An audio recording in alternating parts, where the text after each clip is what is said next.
Poslovni tjedan. Analize, intervjui, izvješća s burzi, ekskluzivne teme.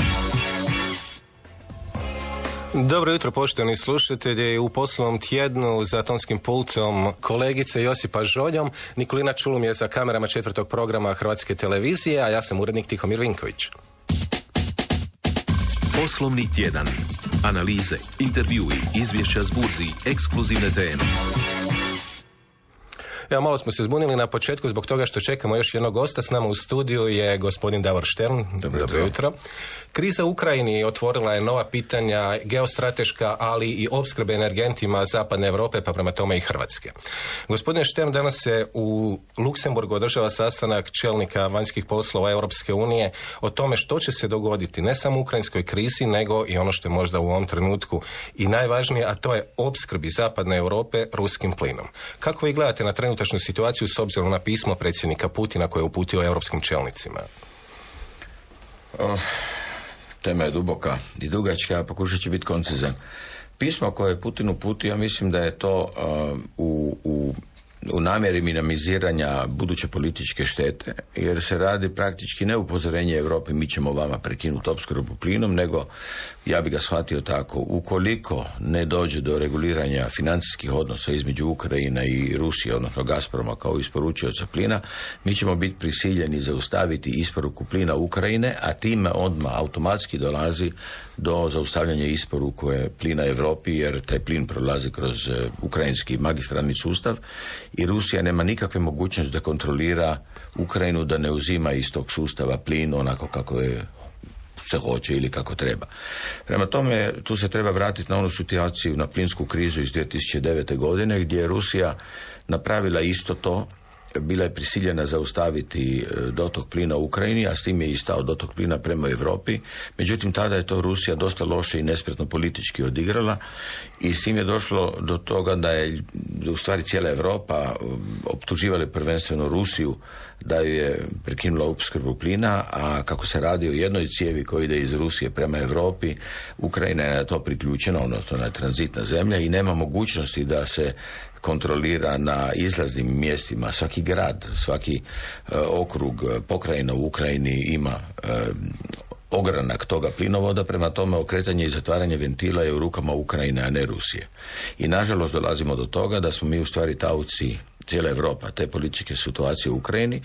Međutim, najbolji će biti dokaz da Putin ne namjerava zatvoriti plin prema Europi je to da ukoliko nastavi raditi sjeverni tok, znači ovaj pravac plina koje je Njemačka izgradila u zadnjih nekoliko godina uz velike napore i troškove, upravo kao posljedica tadašnje krize iz 2009. Ukoliko sjeverni tok bude dalje radio, to će biti najbolji pokaz i dokaz da nije ta Rusija koja će zaustaviti dotok plina, nego situacija u Ukrajini.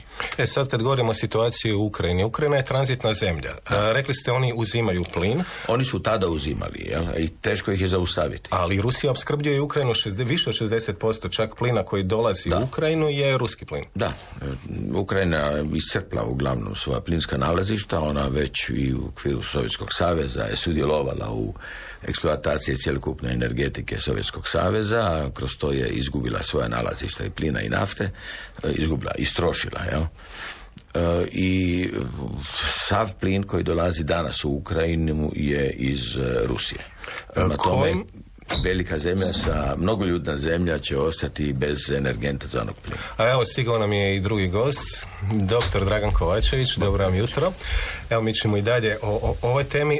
Taj plin koji dolazi iz Rusije, preko Ukrajine dolazi u Europu, to je, većinom se govori, sibirski plin. Međutim, Rusija je toliko velika zemlja da i dolazi iz drugih područja.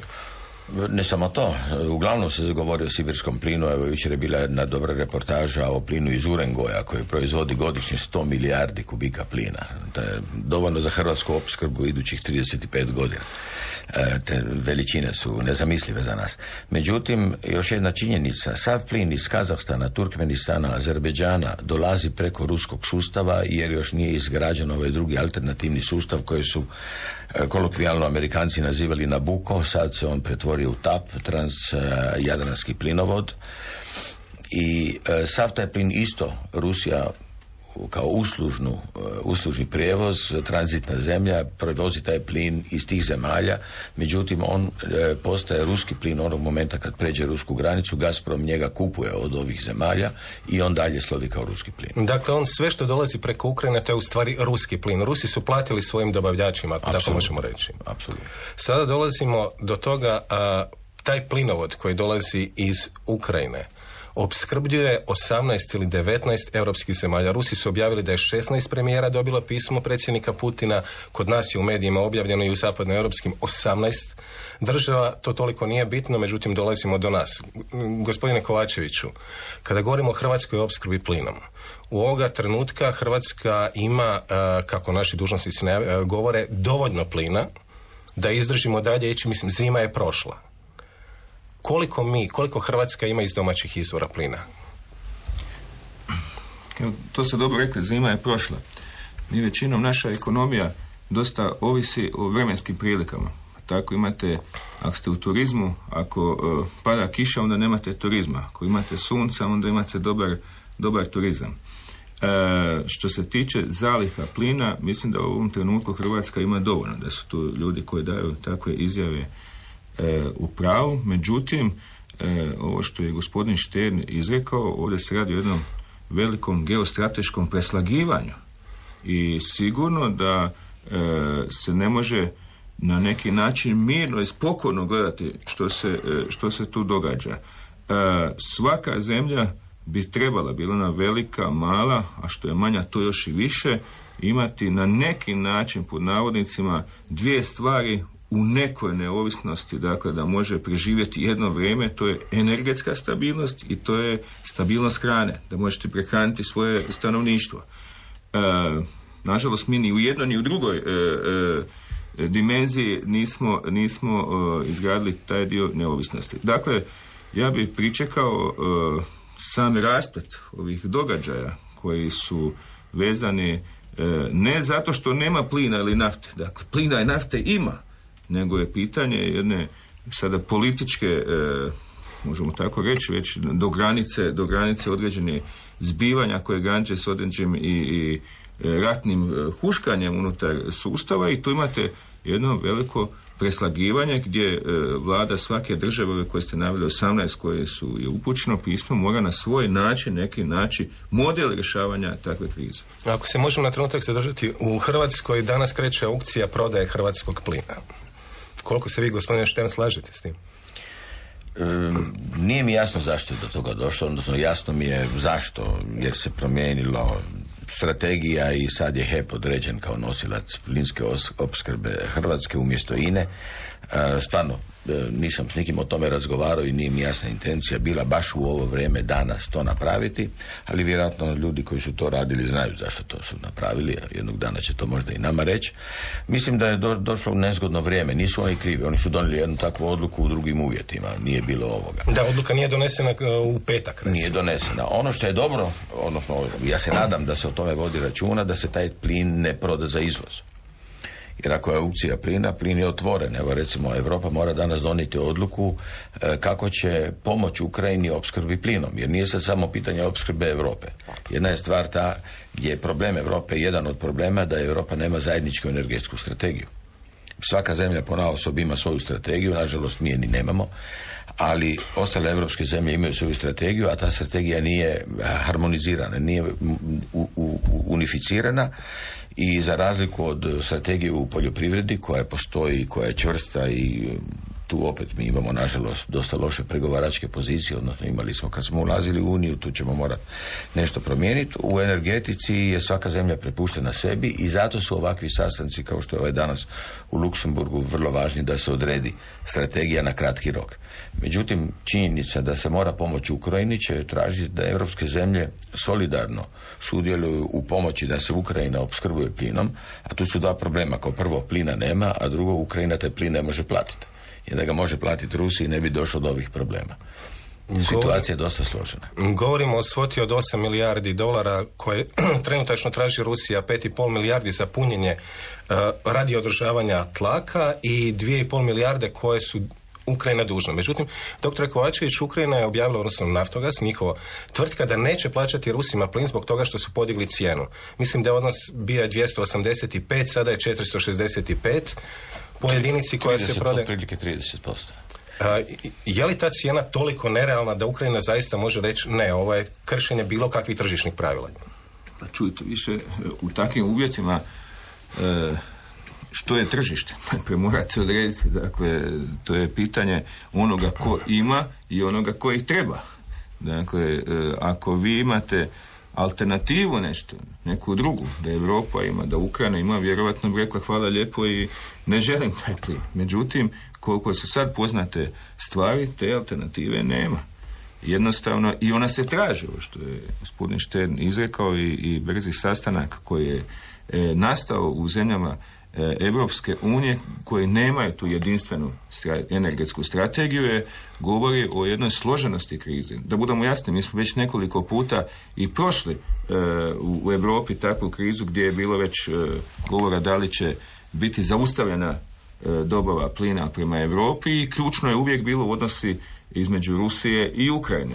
Dakle, dizane su i revolucije su dizane u Ukrajini zbog tog energetskog potencijala. Ja bi izrekao da teško možete ići sa tim ultimatumom bilo koja država, sad ja neću zato što neću. Dakle, ovdje će biti jedne vrlo teški pregovori, razgovori. Ja se jedino nadam da neće doći do eskalacije sukoba na istoku Ukrajine, jer to bi doprinijelo jednoj još većoj radikalizaciji u ovom dijelu ekonomskog i energetske stabilnosti, ne samo sad pitanje Rusije i Ukrajine, nego to pitanje Europe u cjelini. Njemačka je u cijelosti oslonjena gotovo većim dijelom na ruski plin i mislim da bi bilo dobro da na tom međunarodnom planu dođe do toga, do jedne stabilizacije odnosa. Jer svaka destabilizacija odnosa će dizati cijenu i plina i transporta i svega ono što se događa, a ne daj Bože da dođe do još i ratnih određenih zbivanja, onda to više nitko ne kontrolira. To odlazi onda u jednu nekontroliranu fazu gdje nema takvih radikalnih izjava ja hoću, ja neću. Dakle, onda će to se rješavati na sasvim nekim drugim pozicijama. Ovih 8 milijardi koje sam spomenuo, to je u biti samo flaster. Jer s tih 8 milijardi bi se riješilo trenutačno stanje, ali ono što je u budućnosti... Pa, tu se radi o jednoj dubokoj, ja bih rekao, korjenitoj promjeni odnose Rusije prema Ukrajini nakon zadnjih događaja. Ukrajina je imala preferencijalni položaj i ona je dobivala od Rusa plin koji je bio 30% jeftiniji od plina istog tog plina koji Rusija prodaje u Europu.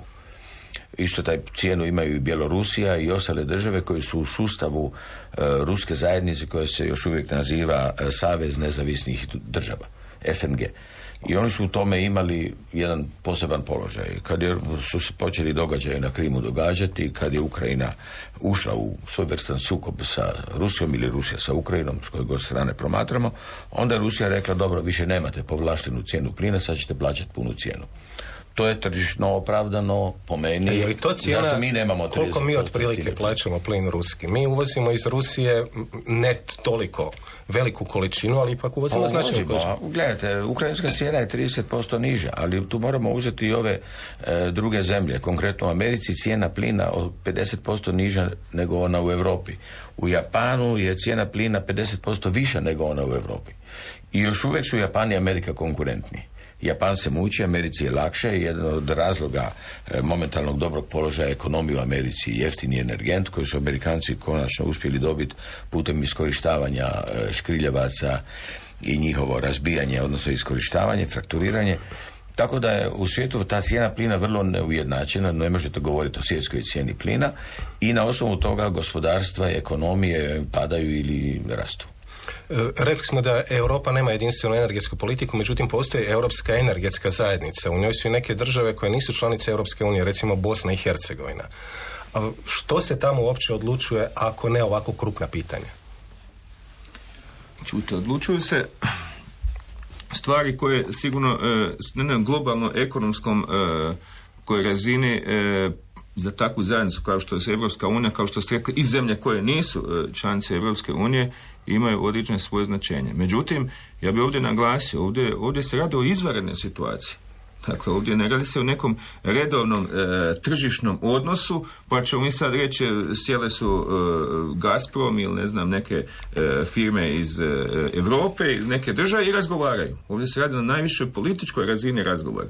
I to je, mislim, jedna specifična situacija koja graniči s tim da li je jučer poginulo 10, 15 ili jedan čovjek, da li će sutra biti rat ili neće biti u Ukrajini. Dakle, to je jedna vrlo delikatna situacija u kojoj je uključen, dakle, od Evropske unije do NATO saveza, do odnosa Rusije unutar sebe, ovo što je gospodin Štern naglasio, dakle, vam se radi još i dalje o nekom zajednici neovisnih država koji se još sebe tako nazivaju sa specifičnim odnosima unutar te tržišne zajednice. Jer ovo što je naglašeno ovdje nije pitanje tržišta, ako neko dobiva 30% jeftiniji plin, onda kaže, sad se više ne igramo na jeftiniji način, sad se igramo na tržišni način. Što je tržište? 1, 2, ako je slučaj Švedska oružja, onda je to 10. Ili 20 ili 50.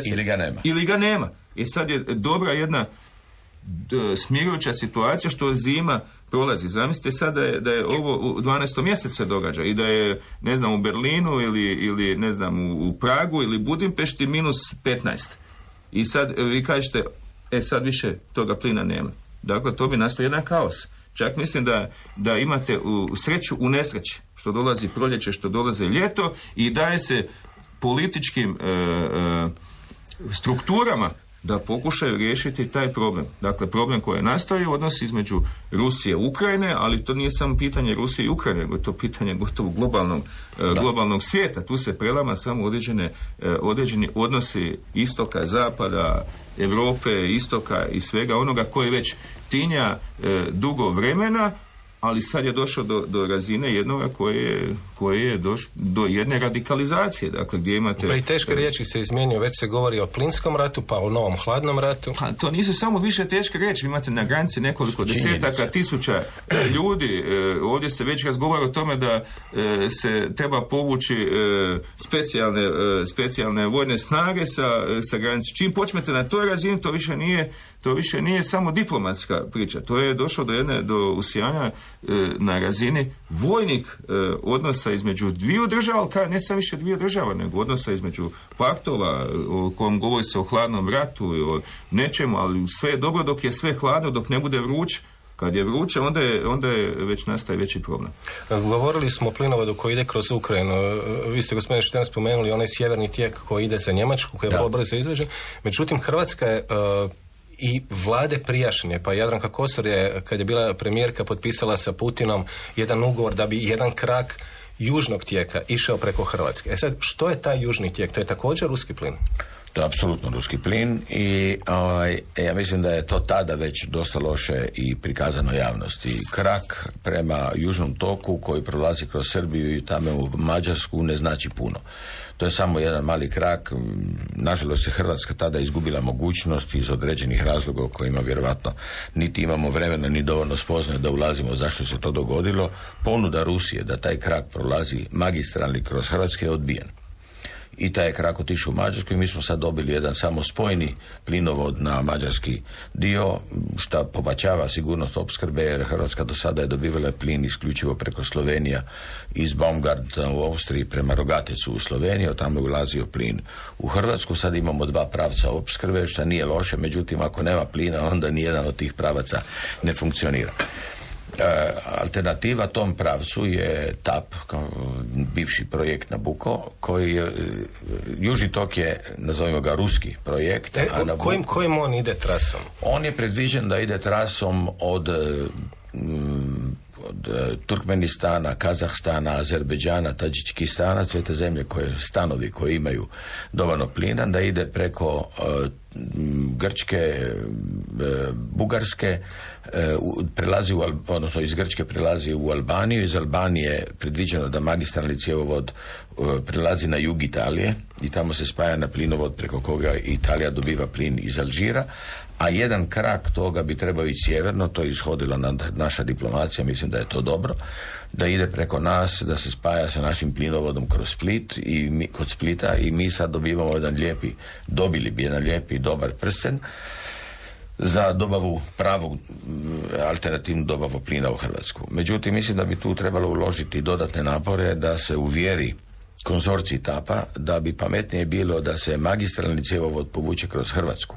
Znači, uz završetak Jadransko-jonske autoceste o kojoj se razmišlja i govori, znači gdje bi se autoput produžio od Ploča do albanske granice, a od tamo kroz Albaniju i Grčku je već gotov autoput koji ide praktički do Istanbula.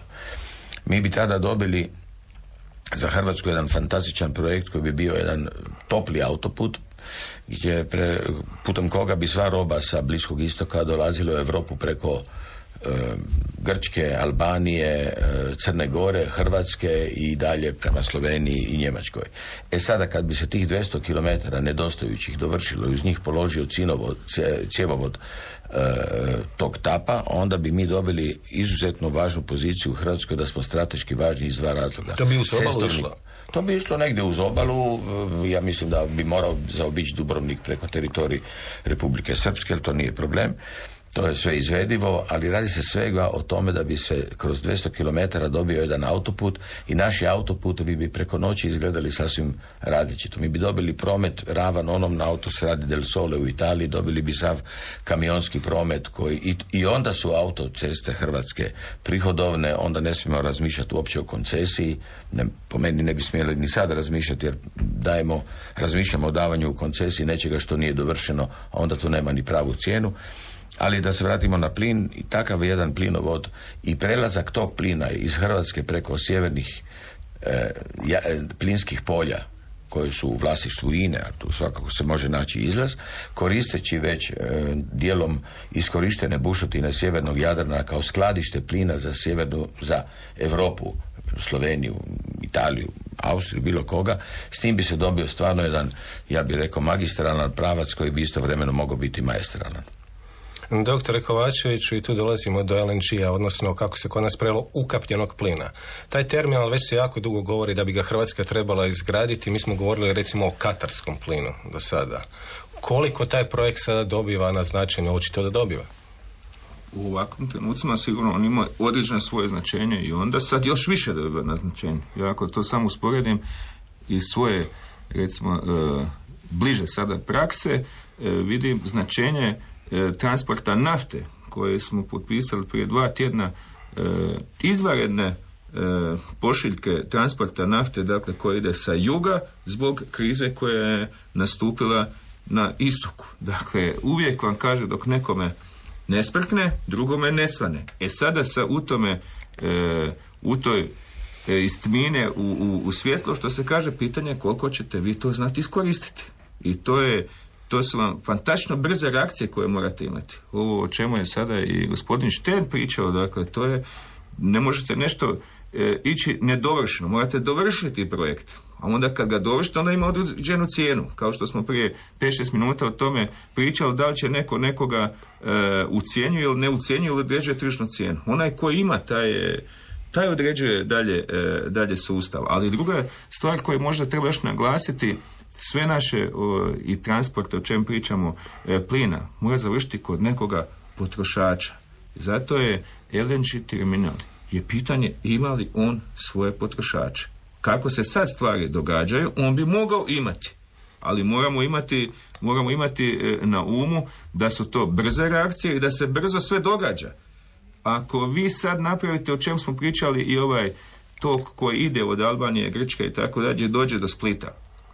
Pitanje, odličan projekt.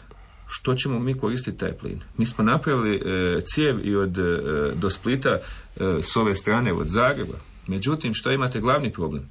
Nema potrošača.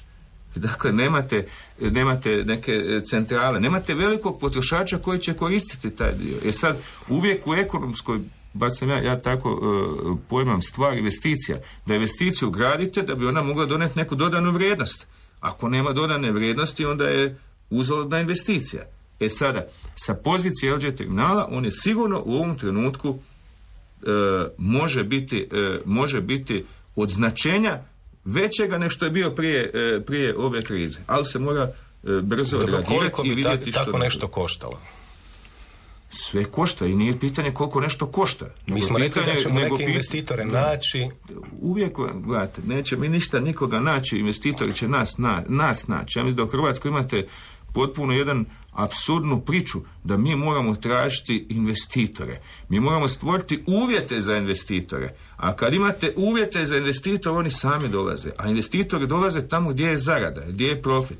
A ako vi malo mijenjate određene sustave, pa smanjujete da ljudi ne mogu zaraditi, pa koji zarade, ako još proglasite da su oni i lopovi, i kriminalci i ne znam šta, onda je to loša investicijska klima. Dakle, u Hrvatskoj će investitori doći kad imate stabilne investicijske uvjete i nećete ih puno trebati nagovarati. Njih će nagovoriti ako mogu zaraditi u Hrvatskoj 1% više nego u Bugarskoj, Rumunjskoj ili u nekoj drugoj zemlji, onda će oni sve napraviti da dođu tu. Dakle, pitanje, kad gledate 90. godine, kad je bio rat u Hrvatskoj, investirali se, ali što? U monopole. Dakle, ljudi su znali što trebaju kupovati. Kupovali su od onih stvari koje nose dobiti sa rizikom čak i rata. A sad imate mir, znači je pitanje investitora je samo okruženje. I sa tog aspekta LG terminal u sadašnjem trenutku dobiva na svome značenju i investitori će doći ako osjete da mogu od toga zaraditi, da mogu prodati svoju robu. Dr. Kovačević je spomenuo brzinu reakcije. Koliko bi trajala izgradnja LNG terminala? Tu dolazimo do problema. Kao prvo, tehnički, da su svi uvjeti na mjestu. Takav terminal se ne da napraviti ispod 3 godine. To znači 3 zime. Ovo što je rekao dr. Kovačević, sva sreća da je to sad u ljeto. Međutim, ako ova situacija potraje, mi već moramo misliti na jesen, na 9. i 10. mjesec koji će brzo doći. Tu je izuzetno važna brzina reakcije, a tu smo mi, ja mislim, svjetski rekorderi. Jedan moj prijatelj, investitor vanjski, koji se nekoliko godina bakćao sa jednim projektom, otišao je, jasno, nije ga napravio, rekao mi je da je kroz 7 godina naučio 2 riječi na hrvatskom. Jedno je župan, a drugo je dozvola. I oni sa te 2 riječi otišao iz Hrvatske. Mi nemamo idealne uvjete. Mi znamo da se kod nas izgradnja bilo cvjetnog centra ili bilo čega odvija godinama, zato jer se tome protive koje kakvi interesni lobiji. Ja bi tu napomenuo da postoji jedan način preko kojega bi mi mogli vrlo brzo osigurati opskrbu plina Hrvatskoj već za sljedeću zimu, a to je jedna nova tehnologija koja se naziva CNG. O tome se vrlo malo govori, to je komprimirani naftni plin, za razliku od likvificiranog naftnog plina za koje treba veliki terminali, velike, ja bih rekao, investicije i dosta stroge ekološke uvjete. CNG je plin, običan prirodni plin koji se komprimira, koji se prevozi specijalnim brodovima koji postoje. Tu bi se mi mogli uključiti čak možda u brzu proizvodnju tih brodova. I taj plin dolazi do bilo kakvog priključka plinovoda na kopnu bez ikakvih dodatnih izgradnje dodatnih kapaciteta i on kroz taj spoj, brod se spoji na plinovod, isto kao što se u nafti brod spoji na istakačku ruku za naftu i plin se pušta u sustav. Da kažem, prolaz tapa, dr. Kovačević je potpuno upravo, ako nema tržišta, nema ni smisla gradnje, međutim, tu je razlika između tranzitnog plinovoda, koji će voditi takav plin do potrošača u Europi, a da ne ovisimo jasno o neplinificiranim mjestima na našoj obali, kao što su Split, Zadar i ostali gradovi, za to momentalno nije vrijeme i nemamo za to novaca. Mi bi trebali stvarno sjesti i vidjeti, ja bih rekao, danas, odmah. Nema razloga da dok se zasjeda u Luksemburgu po hitnom postupku o energetskoj krizi u Europi, u Hrvatskoj se prema tome odnosimo na razini određenih ministara koji tu i tamo nešto kažu, a ja nisam vidio, bar ja ne znam, mene niko nije zvao, ja se zato ne ljutim ako misle da ne znam, to je njihovo pravo. Niko nije sazvao jednu hitnu sjednicu vijeća, čak i nacionalne sigurnosti, jer energija je pitanje nacionalne sigurnosti, da vidimo kako ćemo se nositi sa energetikom ukoliko dođe do najgorega. O tome se mora stvarno razmišljati hladnih glava na vrijeme i sa svim raspoloživim tehničkim, tehnološkim i ostalim aspektima koje jednoj državi stoje na raspolaganju. Prema tome, po meni je u ovom momentu puno pametnije razgovarati o CNG-u, koji je prvo brže izvediv od bilo kakvog LNG-a, a dugoročno jasno treba razmišljati o LNG-u, ali samo za Hrvatsku LNG sa jednim kapacitetom uvoza plina koji je negdje na razini 1,5 milijardu ili 2 milijarde, kao prvo tako malih LNG-a skoro pa i nema, osim u Norveškoj, gdje se gradovi pojedine, obzirom na konfiguraciju norveške obale, svaki grad ima svoj svoju luku LNG, oni se tako snabdijevaju, nemaju plinovode. Mi bi trebali imati razrađen sustav toga LNG-a, na koji način ga napraviti i jasno uključiti interese onih zemalja koje nisu na Jadranu, a to je Austrija, Mađarska, Slovačka, Češka, sve naše zemlje u okruženju koje bi mogli koristiti taj terminal LNG-a, da se one uključuju u njega i jasno da snose cijenu njegove izgradnje. Izgradnja otprilike 1 milijardu eura, mi za to sigurno nemamo novaca, i takav LNG koji bi imao kapacitet do 6 milijardi kubika bi mogao opskrbljivati Hrvatsku i naše okolne susjede, koji bi onda kroz to dobili stvarno jedan element sigurnosti energetike. Doktore Kovačeviću, jedna od ponuda koja je stigla da se ne bi Europa toliko ovisila o ruskom plinu i Sjedinjenih Američkih Država. Međutim, govorili smo o LNG terminalu, Amerikanci na istočnoj obali imaju jedan jedini LNG terminal. Kako bi oni mogli opskrbljivati, postoji li uopće mogućnost da oni mogu početi opskrbljivati Europu, odnosno Europsku uniju? Sve to se radi u katarskom plinu, dakle, to je taj dio tehnologije koje su danas otišle su, dakle, vrlo na jednoj visokoj razini. Ovo što je gospodin Štern rekao, dakle, ja sam to proučavao i gledao malo nabavu sa brodovima. Dakle, to je jedna tehnologija koja je vrlo ubrzana i koju možete rješavati odmah i sada. Jer ne zaboravimo, i to stvarno treba naglasiti, proće brzo ljeto. Dakle, dođe jesen, dođe zima. Mi imamo samo doslovno sad prednost što imamo pred sobom proljeće, ljeto. A zamislite sada da imate pred sobom zimu i ovu nestabilnu situaciju. Onda bi morali sigurno ubrzati rješavanje ili brodovima ili nekim drugim alternativnim pravcima rješavanje minimalne energetske sigurnosti, ali mi ovdje više ne govorimo o potpunoj energetskoj sigurnosti. Teško je više govoriti. LNG terminal, dakle, uz najbolju volju on će biti gotov za koliko? 2-3 godine. Dakle, vi morate preživjeti 3 godine. To je ono, da li ćete, daj mi sada, ali za 3 godine kad me nema.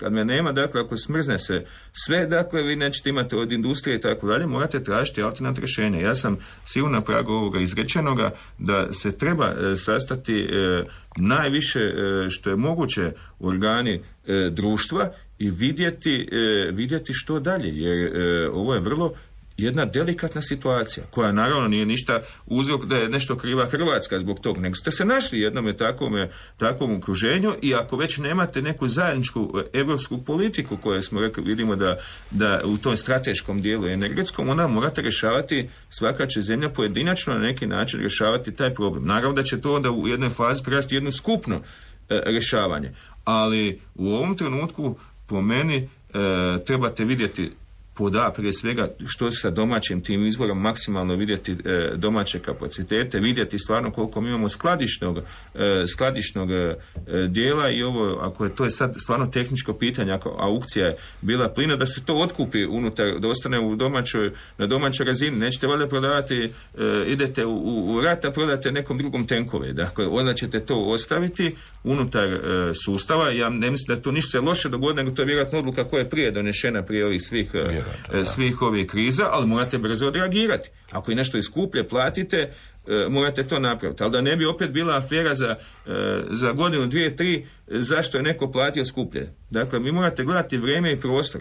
Dakle, mi smo skloni tome, nešto što je bilo napravljeno prije 2-3 godine izvučete iz nekih papira, nekih knjiga i onda kažete zašto je to plaćeno 20% skuplje. Vjerojatno je plaćeno, ali nije napravljeno za 3 mjeseca, nego za mjesec dana. Vjerojatno je napravljeno na način da je više bilo izvođača i tako dalje. Mislim, ne ulazeći sad u pojedinačne slučajeve, tako i ovo da se dobro ogradi, ako treba od nekog dobiti potvrdu da je aukcija tog plina vjerojatno danas malo je skuplja ako ćete ostaviti za vlastite potrebe nego što je bila prije 6 mjeseci. Dakle, ono što hoću reći da na svakoj razini trebate sada vidjeti da zadovoljimo svoju tu neku energetsku stabilnost za iduću zimu. Jer mi ovdje više ne govorimo za mjesec dan, nego da kažemo za iduću zimu. Jer ne znamo kako će se ova situacija riješiti. To vam je kao kad ste imali u Drugom svjetskom ratu, svi su mislili da će rat završiti za, ne znam, pola godine, godinu dana, gledate ove dokumentarne emisije, međutim, produljilo se na 4 godine i sad u tome segmentu dakle otpadale su energetska i hranidbena sigurnost iz mjeseca u mjesec. Dakle, onaj koji ima najviše hranidbenu energetsku sigurnost, taj je na kraju bio pobjednik sustava.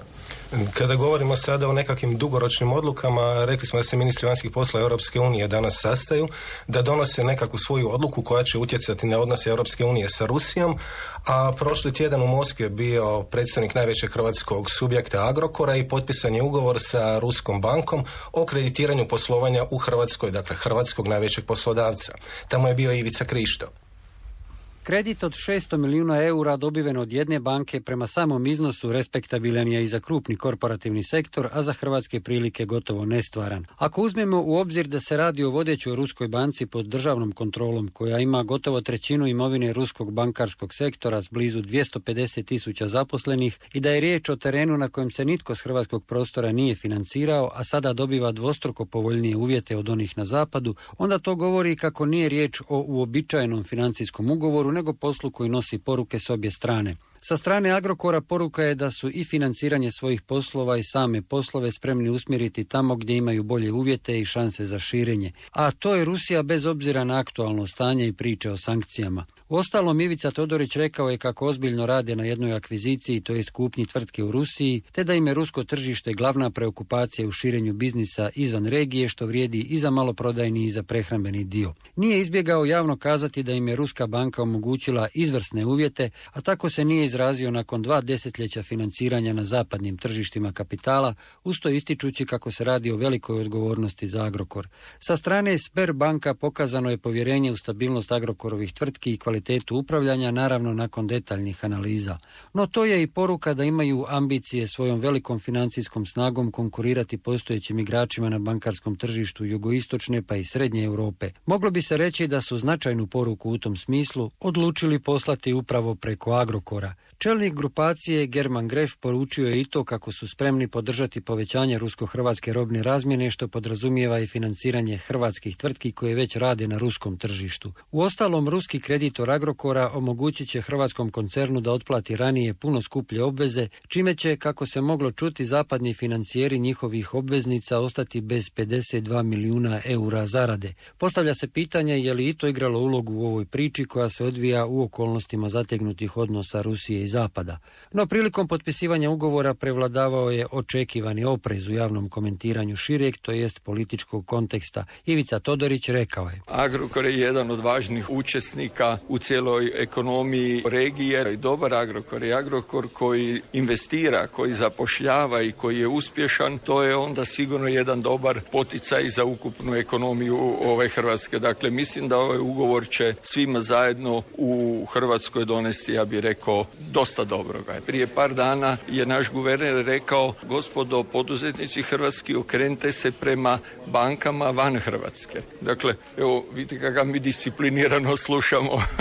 Kad vi dođete kod ovakvih banaka, kad dolazite sa projektima, oni ipak rade ozbiljan due diligence i gledaju potencijal posla i biznisa koji vi predstavljate. Mi moramo napraviti konkurentnost, mi moramo doći sa ozbiljnim projektima, razumijete, van, da bi dobili pare. Onda Hrvatska ima potencijala, mi to uvijek govorimo, znači to je sigurno naš turizam, to je sigurno energetika, to je sigurno poljoprivreda, logistika i tako dalje i tako dalje. Ako s onim gdje mi imamo komparativne prednosti dođemo nekima, a imamo osmišljene projekte, ovaj put smo čuli od jednog od najutjecajnijih bankara svijeta da je spreman učestvovati i dati podršku, ali onda mi ćemo moći na raznim adresama dobiti pare ako dođemo s dobrim projektima. U ime Sberbanka Andreja Kovač-Veri napomenula je: ovo je jasna poruka da Sberbank osim da financira hrvatske poduzetnike, pruža i podršku za ulazak na rusko tržište i ova transakcija je dokaz da je Sberbank spremna i planira se stvarno intenzivno širiti u regiji istočne i središnje Europe, tako da ovo Agrokor, ova transakcija je stvarno početak i nastavak jedne dugoročne suradnje koja ne pokriva samo korporativni sektor, nego uglavnom i suradnju u poslovanju sa građanima. Tako da planiramo izaći sa zajedničkim proizvodima sa jedne strane, to je znači jedna zajednička potrošačka kobrendirana kartica. Od strane Sberbanke stvarno imamo podršku da akviriramo i daje druge tvrtke na hrvatskom tržištu i podržamo sa značajnim iznosima u financiranju. Inače, kako se moglo saznati od poznavatelja tamošnjih prilika, među ruskim biznismenima je blago rečeno narušen imidž Hrvatske kao ulagačkog odredišta ruskog kapitala, posebice zainteresiranoga za turizam. A glavni razlog tome je sprječavanje ulaganja na Mljetu, iako je jedan od najbogatijih Rusa za sad uzalud na to potrošio već dosta novca. Uz još neke slučajeve to najviše doprinosi stajalištu da je Hrvatska zemlja u kojoj valja računati na nepredviđene komplikacije. Iako su stare socijalističke poslovne veze uglavnom pogubljene, kao i određena emotivna sklonost velikog slavenskog naroda prema malom, dok je konkurencija na tržištu postajala sve žešća, Rusija ipak nudi prilike kakve se na zapadu ne mogu dobiti, što vrijedi i za još neke zemlje bivšeg Sovjetskog saveza. Inače, u prošloj godini izvoz nam je bio nešto preko 2 milijarde kuna, a uvoz oko 6 milijardi. Što se tiče aktualnih političkih prilika i mjera koje prema Rusiji poduzima Europska unija, one su već uzrokovale otkazivanje Rusko-hrvatskog poslovnog foruma koji se u lipnju trebao održati u Moskvi. No ne treba očekivati zapreke konkretnim poslovima, što potvrđuje ugovor Agrokora i Sberbanka te njihovi daljnji planovi, pri čemu se čini da biznis ne pridaje naročitu važnost političkim mjerama, a nekakve se valjda moraju odraditi sa strane Zapada. S ruske strane važni poslovni potezi danas se ne povlače bez usklađenosti s politikom. U ekonomskom, a onda samim time i političkom smislu, u igri su veliki igrači, koji u mnogo čemu trebaju jedan drugome i bez obzira na sve, takvi se međusobno uvažavaju. Poslovni tjedan.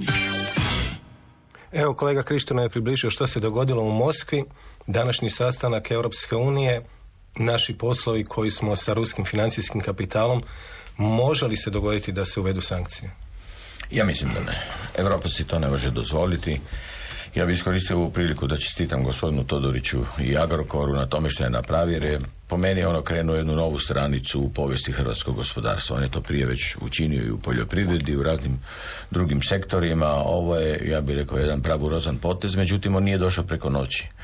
Agrokor je prisutan na jedan ili drugi način na ruskom tržištu već dugo vremena, pokušavali su već kupiti jedan lanac, gradili su odnose. Rusi imaju jednu uzrečicu koja je vrlo karakteristična za slavenske narode, bolje jedan stari prijatelj nego 3 nova. I mislim da je tu upravo Agrokor i gospodin Todorić i njegovi ljudi, kojima još jednom čestitam, 600 milijuna eura u ovo vrijeme naći kredit za jednu firmu u Hrvatskoj koja je velika za Hrvatsku, ali nije velika za Europu. Jedan potez koji će, ako se pametno dalje nastavi raditi i okrenuti na neki način i cijeli naš bankarski sustav, i to uvešće do konkurencije među bankama i banke će morati snižavati kredite prema ostalim gospodarskim subjektima u Hrvatskoj. Jasno, ne može Sberbank opskrbiti cijelu Hrvatsku, makar mogla bi, mi smo mali u odnosu na njih, ali mislim da će to donijeti do značajnih promjena u bankovnom sektoru. Ponavljam, ja sam 16 godina svog života proveo radeći u Rusiji, radio sam i u onoj socijali-komunističkoj Rusiji i u Novoj Rusiji.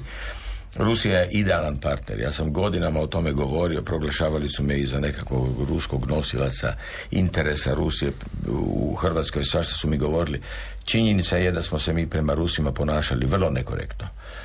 Dok je Europa uživala sav benefit bogaćenja Rusa. London, Pariz, Milano je pun bogatih Rusa koji su kupili najskuplje nekretnine, koji uživaju u tom gradu, troše basnoslovne svote. I u Hrvatskoj smo mi radili sve da ih odbijemo od sebe. Zamislite da je došao Roman Abramović i kupio Dinamo, ne daj Bože. Došao u Englesku, kupio Chelsea, klub koji ima tradiciju, koji u tradicionalnoj Engleskoj ništa se nije dogodilo, bilo je možda nešto malo rogoborenja, ali on to napravio i lijepo dalje niže uspjeh za uspjehom. Mi moramo promijeniti definitivno svoj stav prema Rusiji, opet moramo se usklađivati sa Europskom unijom, ali dok Europska unija na sve načine surađuje sa Rusijom i ne vidim načina da se to prekine, jer kako je kancelarka Merkel rekla, zaustavljanje suradnje sa Rusijom na bilo koji način će oštetiti njemačko gospodarstvo do takvog nivoa da će se oni vratiti na 10 ili 15 godina unatrag. To si Njemačka ne može dozvoliti, to si Europa ne može dozvoliti, a mi onda na tragu takvog razmišljanja moramo dalje nastaviti razvijati odnose, jasno, u okviru dogovora u Europskoj uniji, ali nemojmo mi biti ti koji ćemo biti predvodnici i nosioci jedne politike zatvaranja prema Rusiji.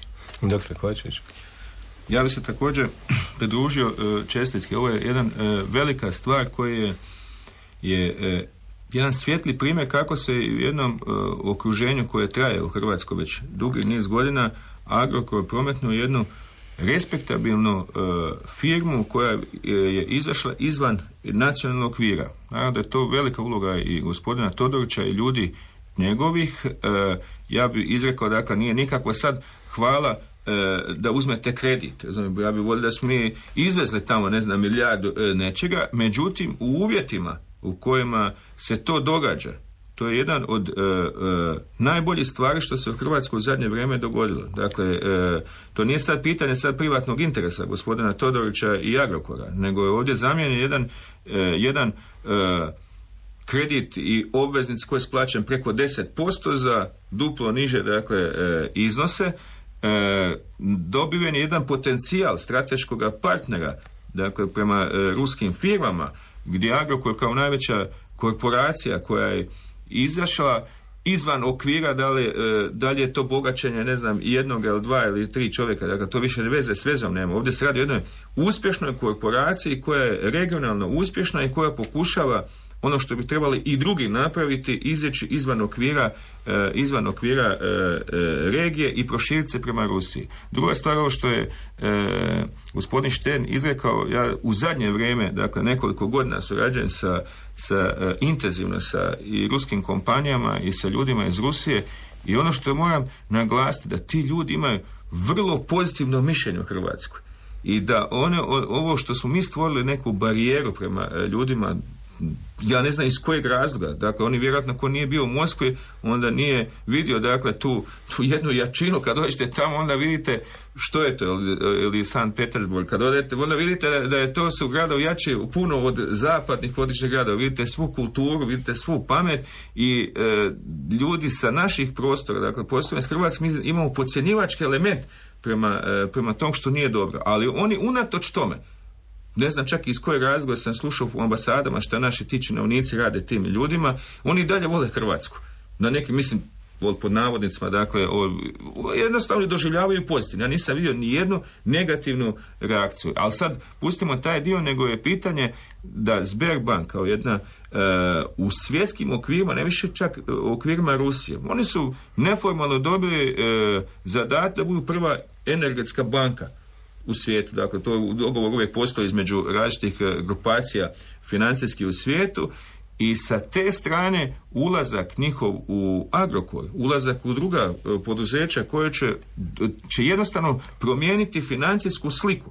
I sa te strane to stvarno treba Agrokor kao kompaniju sa nacionalne, sa vladine distance promovira, dati svaki poticaj. Vidimo da ono što nisu uspjeli drugi, da Agrokor je uspio. I to je dobro. I sad uz Agrokor treba stvarati još takvi 2, 3, 4 manje kompanije koje će moći prelaziti te granice i razgovarati na toj razini. Ja sam razgovarao sa ljudima iz Sberbanke prije godinu dana i oni su stvarno sam vidio onda da oni imaju želju, volju ulaziti na ove prostore. Naravno da u takvom poslu, kao u svakom poslu, sad pustimo ko koga voli, ko koga ne voli, da svi hoće jednostavno tu zaraditi, napraviti određenu priču, jer bez toga nema ništa.